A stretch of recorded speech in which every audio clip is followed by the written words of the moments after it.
तो जब भी बिरयानी लाया करें ना, खिलाया करें, तो ज़रा कड़क मसालेदार होनी चाहिए।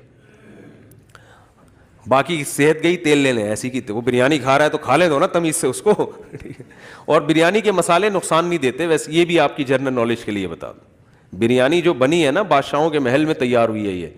पहले ज़माने में जो ये मुग़ल बादशाह हुआ करते थे, ये हकीमों से कहते थे कि भाई ये चीज़ बना के लाओ, तो इनको सेहतों का बड़ा ख्याल होता था।